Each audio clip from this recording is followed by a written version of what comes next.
Saudara caleg terpilih DPR Kabupaten Aceh Tamiang dari Partai Keadilan Sejahtera ditangkap polisi terkait kepemilikan narkoba jenis sabu sebanyak 70 kg.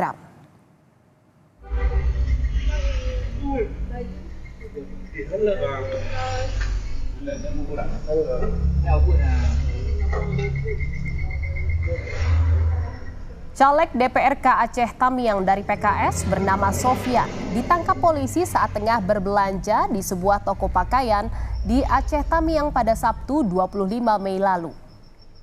Penangkapan dilakukan oleh tim Subdit 4 Ditip Narkoba Bareskrim Polri bersama Satres Narkoba Polres Aceh Tamiang. Sofyan ditangkap terkait kepemilikan sabu sebanyak 70 kg. Sofyan sempat melarikan diri dan sembunyi selama 3 minggu di wilayah Aceh hingga ke Medan. Berdasarkan pengembangan dengan kasus sebelumnya yang di Lampung, sebelumnya di Lampung penangkapan tersangka yang lain, kemudian ada keterlibatan salah seorang warga Aceh yaitu terkait kasus tersebut. Dilakukan penangkapan pada hari Sabtu tanggal 25 Mei 2024 sekira pukul 15.40 yaitu dengan TSK tersangka inisial SR, dan saat ini tersangka sudah dibawa ke Bareskrim untuk proses lebih lanjut.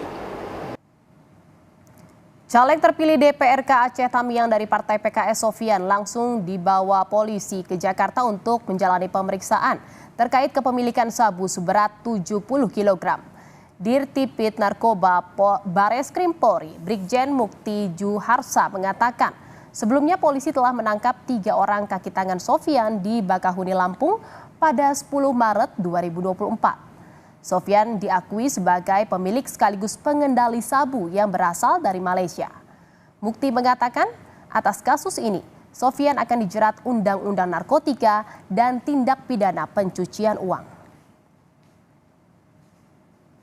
Kami, Direktorat Bareskrim Mabes Polri, mengamankan 1 orang DPO sebagai pengendali dan pemilik sabu yang berasal dari Malaysia.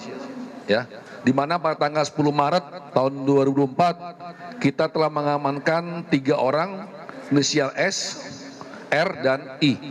Ya, diamankan, ditangkap dengan barang bukti sebanyak 70 kg sabu di Bakahuni.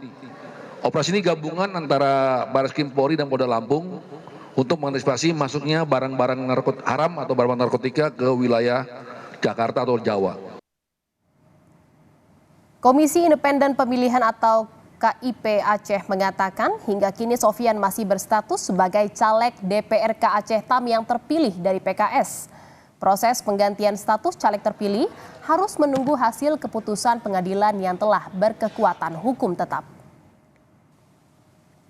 Saudara Sofyan yang caleg PKS, ya kami menganggap dia masih sebagai caleg terpilih. Karena untuk proses pergantian itu ada mekanisme. Nah, sesuai dengan ketentuan pasal 426 Undang-Undang Nomor 7 Tahun 2017 bahwa proses pergantian caleg terpilih itu ada 4 kondisi. Pertama, meninggal dunia, yang kedua mengundurkan diri, yang ketiga sudah tidak memenuhi syarat sebagai caleg calon anggota DPR, DPRD, DPRK, dan DPRA.